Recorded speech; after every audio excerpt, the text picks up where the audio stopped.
நாமத்தில் உங்களை வாழ்த்துகின்றோம். நம்பிக்கையின் தேவனிடமிருந்து நம்பிக்கையின் வார்த்தைகளை தரும் ஆசீர்வாத நிகழ்ச்சி நம்பிக்கையின் குரல்.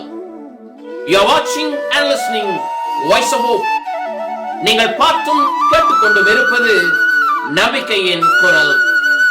வாருங்கள், தேவ ஆசீர்வாதத்தை பெற்றுக் கொள்ளுங்கள். கர்த்தரும் இரட்சகருமாகிய இயேசு கிறிஸ்துவின் நாமத்திலே உங்களை அன்போடு வாழ்த்தி மீண்டும் ஒரு ஆசீர்வாத செய்தியோடு உங்களை சந்திப்பதிலே மகிழ்ச்சி அடைகின்றோம்.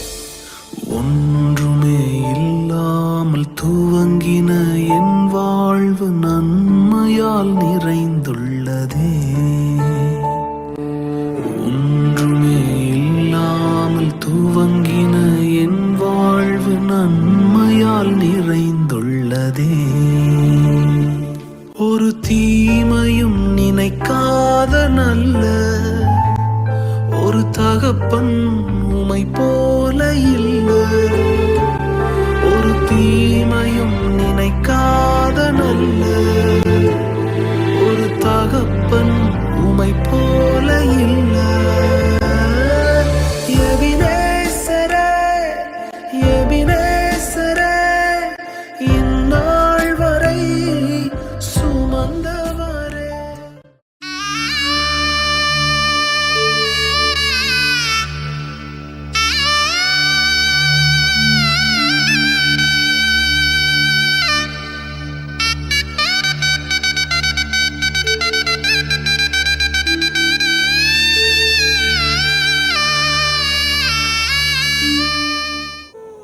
ஆம், கிறிஸ்துவுக்குள் பிரியமானவர்களே, டிசம்பர் மாதத்துக்காய் தேவன் நமக்காக வைத்த ஆசீர்வாதமான வாக்குத்தத்த வார்த்தை எபேசியர் 3வது அதிகாரம் 12வது வசனம்.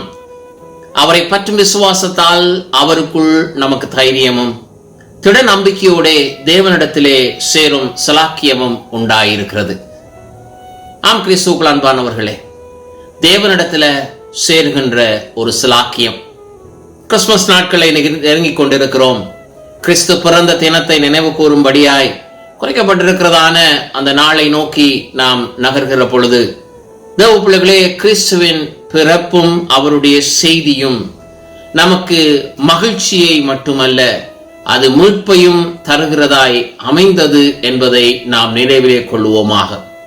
தேவ பிள்ளைகளே, தேவனிடத்துல சேருகின்ற ஒரு சலாக்கியத்தை உண்டாக்கிய இந்த கிறிஸ்துவின் பிறப்பு நாம் நினைவு கூறுகிற எல்லா நாட்களை விட மேன்மையும் மகிமையும் நிறைந்த ஒரு நாளாய் இந்த நாள் இருக்கிறது. ஆம் சகோதரனே, சகோதரி, இன்றைக்கு இயேசுவை நம்முடைய வாழ்க்கையிலே நாம் பற்றி பிடித்திருக்கிற பொழுது அவருக்கூடாக தேவன் நமக்கு ஏற்படுத்தி இருக்கின்ற ஒரு பாதைதான் தேவனிடத்துல சேருகின்ற ஒரு சலாக்கியம். ஆகவேதான் இந்த மாத வாக்குத்தத்த வசனம் சொல்கிறது, கிறிஸ்துவை, அதாவது அவரை பற்றுகின்ற விசுவாசத்தாலே உங்களுக்கு தரப்படுகிற ஒரு தைரியம், அது மட்டுமல்ல திட நம்பிக்கையோட நாம் தேவனிடத்திலே சேரக்கூடியதாய் ஒரு சலாக்கியமாய், அதாவது ஒரு ஆசீர்வாதமாய் தேவன் நமக்கு அதை தந்திருக்கிறார். தேவ பிள்ளைகளே, உங்களுடைய வாழ்க்கையில இன்றைக்கு ஆண்டவராகிய இயேசு கிறிஸ்துவை தேடுகின்ற தேவ பிள்ளைகளாய் நீங்கள் காணப்படுகிறீர்களா?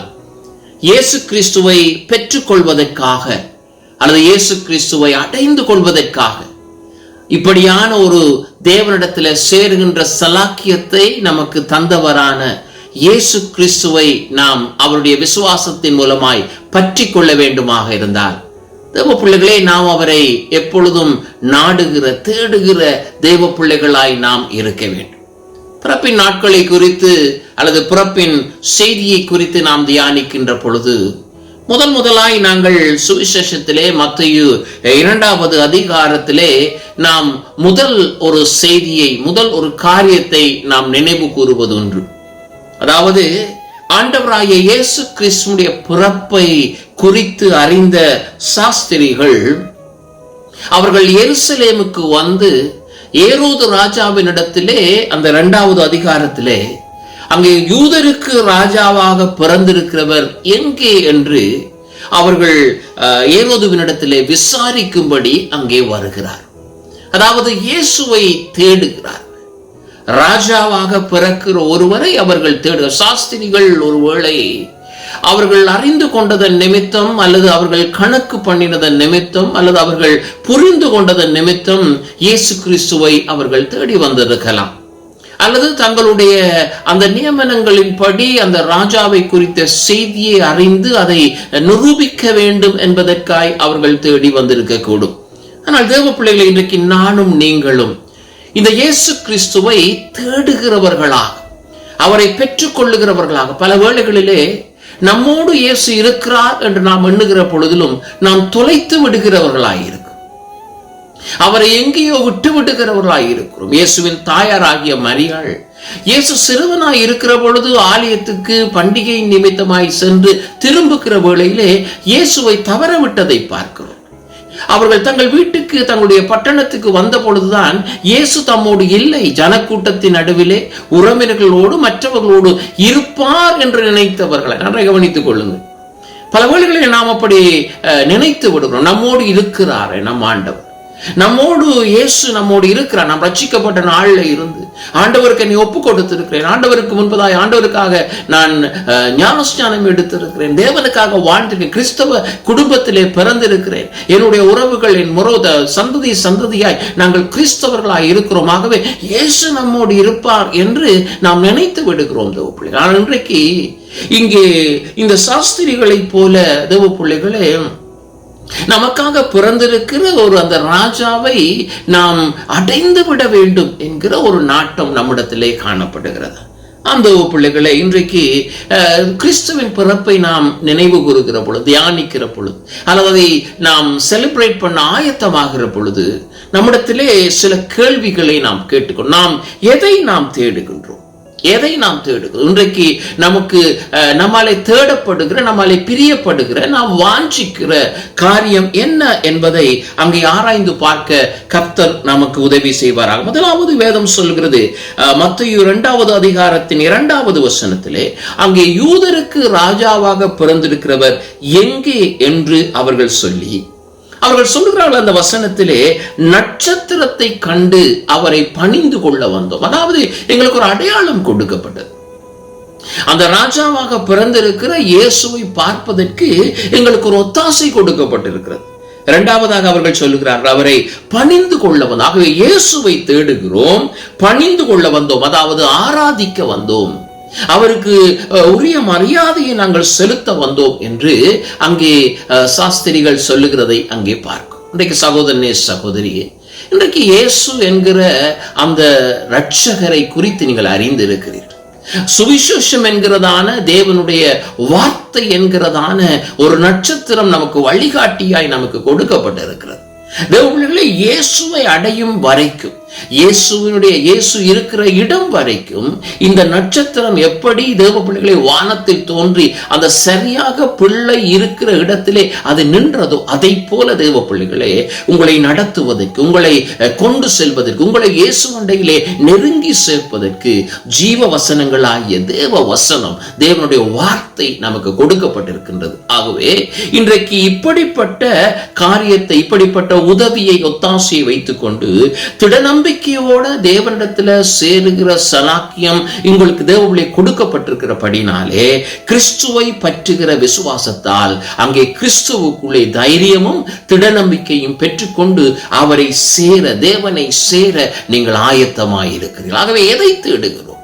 இன்று யாரை தேடுகிறோம்? எப்படிப்பட்ட காரியத்தை நம்முடைய வாழ்க்கையில விருப்பமாய் வைத்திருக்கிறோம்? ஆராய்ந்து பார்ப்போம் தேவ பிள்ளைகளே. சாஸ்திரிகளை போல தெரிந்து வைத்துக் கொண்டு, அறிந்து வைத்துக் கொண்டு, கணக்கு பண்ண தெரிந்து கொண்டு, அதை தேவ பிள்ளைகளை வியாக்கியானப்படுத்த தெரிந்து கொண்டு இயேசுவை அடைந்து கொள்ள முடியாமல் அல்லது அடையாமல் அசட்டையா இருந்து விடுகிறோமா? அல்லது நமக்கு தரப்பட்ட இந்த மேலான சலாக்கியத்தை பெற்றுக்கொண்டு தேவ பிள்ளைகளே இயேசுவை நாம் அடைந்து அவரை பணிந்து கொள்ள, அவரை நமஸ்கரிக்க, நம்மிடத்தில் இருக்கிறதை அவருக்கு கொடுக்க, அவருக்காய் ஆயத்தப்படுத்தப்பட்டவைகளை அந்த சாஸ்திரிகள் அங்கே கொண்டு வந்து பாலகன் முன்பதாய் படைத்ததை போல இன்றைக்கு நம்மை அர்ப்பணிக்க நாம் ஆயத்தமாய் இருக்கிறோம். இரண்டாவதாக தேவ பிள்ளைகளே, அவரை தேடுகின்ற நாம், அவரை வாஞ்சிக்கின்ற நாம், அவரை தேடி அடைந்து அவரை நாம் பணிந்து கொள்ள நினைக்கிற நாம், அவரை எங்கே தேடுகிறோம் என்பதை நாம் ஆராய்ந்து பார்க்க வேண்டும். இயேசுவை தேடுகிறோம், உண்மைதான். இயேசுவை அடைந்து கொள்ள நினைக்கிறோம், உண்மைதான். ஆனால் அவரை நாம் எங்கே தேடுகிறோம்? வேதம் சொல்கிறது, அவர்கள் ஏரோதின் அரண்மனையில் தேடினார்கள். ஏரோதின் அரண்மனையிலே, ஏனென்றால் ராஜாவாக பிறக்கிறவர் ஒரு ராஜாவாக இருக்கக்கூடிய, ஒரு ராஜா வாசம் பண்ணக்கூடிய இடத்தில் தான் இருப்பார் என்பதை நினைத்தவர்களாய் அவர்கள் அங்கே ஏரோதின் அரண்மனைக்கு வந்திருக்க கூடும். ஆனால் அங்கே அவர்களை வழிகாட்டுகிற ஒரு நட்சத்திரம் இருந்தது. அந்த நட்சத்திரத்தினுடைய வழிகாட்டுதலின் மூலமாய் நட்சத்திரத்தை கண்டு தேவ பிள்ளைகளே இயேசுவை அடைந்து கொள்ள வேண்டும், பார்க்க வேண்டும் என்று நினைத்தவர்கள் ஏரோதின் அரண்மனையிலே அங்கே தேடுகிறதை நாம் அங்கே, இதுதான் தேவ பிள்ளைகளே இன்றைக்கு நாம் செய்கின்ற அல்லது சாஸ்திரிகள் செய்த ஒரு பெரிய முதலாவது பிழையாய் அது காணப்படும். ஏரோதின் அரண்மனையில் இயேசுவை தேடியது. தேவ பிள்ளைகள் இன்றைக்கும் அப்படிப்பட்ட ஒரு தவறை நாம் செய்கிறோமா என்று நம்மை ஆராய்ந்து பார்ப்போம். காரணம், இந்த ஏரோது யார் என்றால் தேவ பிள்ளைகளே இயேசுவை அழிக்க நினைத்தவன். இயேசுவினுடைய பிறப்பை குறித்து கேள்விப்பட்ட உடனே விசாரிப்பது போல விசாரித்து, கவனிப்பது போல கவனித்து, நானும் பணிந்து கொள்ள விரும்புகிறேன் என்று விருப்பத்தை காண்பித்து தேவ பிள்ளைகளே இயேசுவை கொலை செய்ய அவன் நினைத்திருந்தான், திட்டம் தீட்டினான் என்று வேதம் தெளிவாய் சொல்லுகிறது.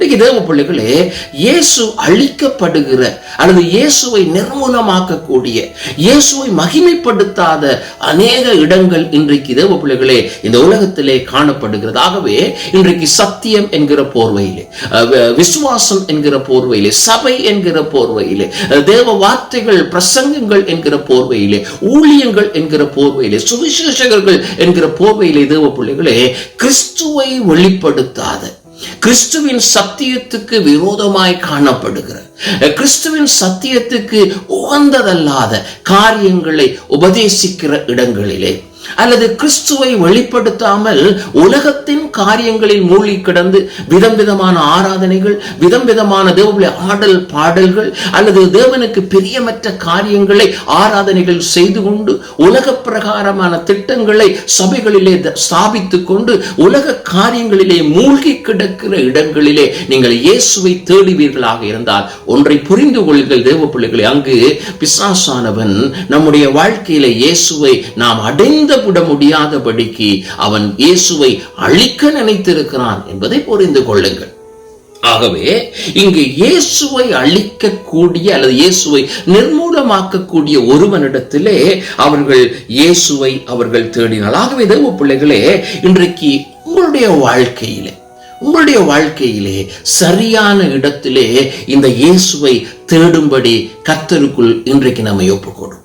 அங்கே யாரை தேடுகிறோம் அல்லது எதை தேடுகிறோம் என்றால் இயேசுவை தேடுகிறோம் என்ற பதில் உங்களுக்கு இருக்குமாக இருந்தால் அந்த இயேசுவை எங்கே தேடுகிறீர்கள் என்று நீங்கள் ஆராய்ந்து பார்க்க கர்த்தர் உங்களை நடத்துவார். காரணம் தேவ பிள்ளைகளே, சரியான இடத்தில் தேடும்படி நம்மை நடத்துகிற வசனம் நமக்கு உண்டு.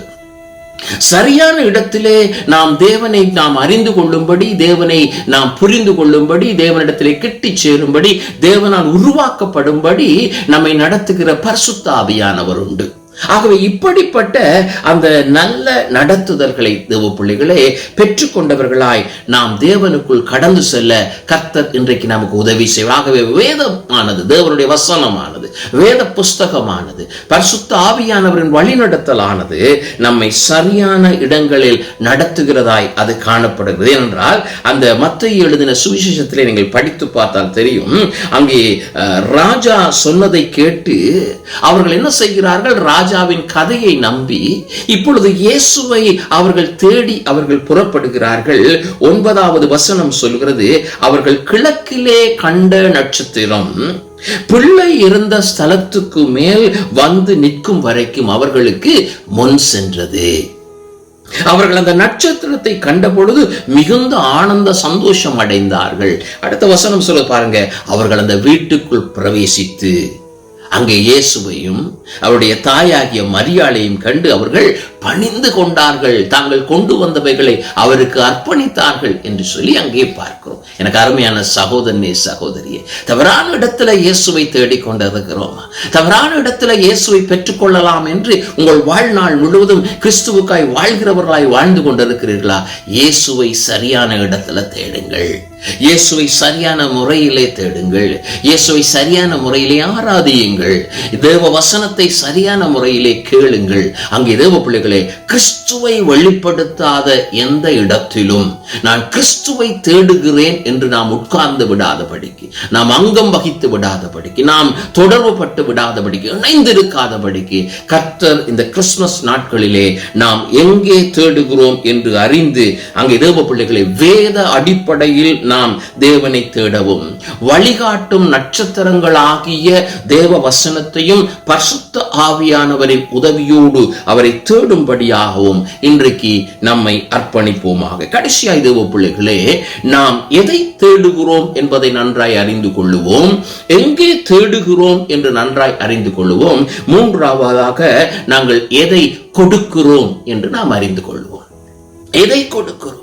நாம் தேடுகின்ற, நம்மை ஆசீர்வதிக்கின்ற, நம்மை நடத்துகிற, நம்மை தேவ பிள்ளைகளே ரட்சிப்பின் பாதையிலே கொண்டு செல்லுகிற அந்த ஆண்டவருக்கு, இயேசு கிறிஸ்துவுக்கு நான் எதை கொடுக்கிறோம்? எதை கொடுக்கிறோம் என்று கேட்டவுடனே நம்முடைய மனதிலே தேவ பிள்ளைகளுக்கு, சபையிலே ஆராதிக்கிற சபை விசுவாசிகளுக்கு அல்லது கிறிஸ்தவர்களுக்கு உடனடியாய் அங்கே தோன்றுகிற ஒரு காரியம் காணிக்கை என்பதுதான். இங்கே காணிக்கை குறித்து நான் சொல்ல வரவில்லை. அது உங்களுக்கும் தேவனுக்கும் இடையிலான ஒரு உறவின் ஒரு அடையாளமாய், தேவனுக்கும் உங்களுக்கும் இடையிலே காணப்படுகிற அங்கே ஒரு தொடர்பாய் அது காணப்படுகிறது. உங்களுக்கும் தேவனுக்கும் உரியது. ஆனால் தேவ பிள்ளைகளே, இன்றைக்கு நாம் எதை தேடுகிறோம் என்பதை அறிந்து இயேசுவை தேடிவிட்டோம்.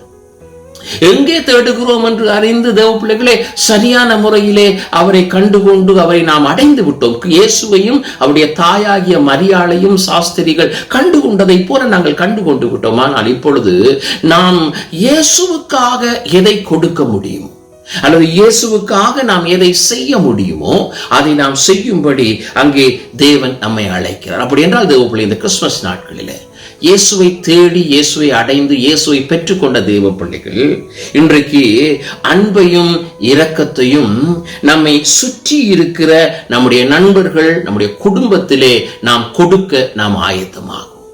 பல இடங்களில தேவ பிள்ளைகள் என்று சொல்லுகிறவர்கள் தங்கள் சொந்த குடும்பங்களிலே தங்கள் அன்பை பரிமாறிக்கொள்வதில்லை. இன்றைக்கு உலகத்தில் இருக்கிற எத்தனையோ பேருக்கு, உதவியற்றவர்களுக்கு, தேவை உள்ளவர்களுக்கு, அங்கே ஏழைகளுக்கு இறங்குகிற அநேக தேவ பிள்ளைகள் தங்கள் சொந்த சகோதரர்களை, தங்கள் சொந்த சகோதரிகளை, தங்கள் சொந்த குடும்பத்தின் உறவுகளை அவர்கள் ஒரு முறையாகிலும் தேவ பிள்ளைகளே அவர்கள் தொலைபேசி கால் பண்ணி அழைத்து அவர்கள் பேசுவதே கிடையாது. ஆனால் உலகத்தில் இருக்கிற எல்லாரையும் நேசிக்கிறார். முகம் தெரியாத அநேகரை கர்த்தருடைய அன்பினால் அணைத்து வாரிக்கொள்ளுகிறார்கள்.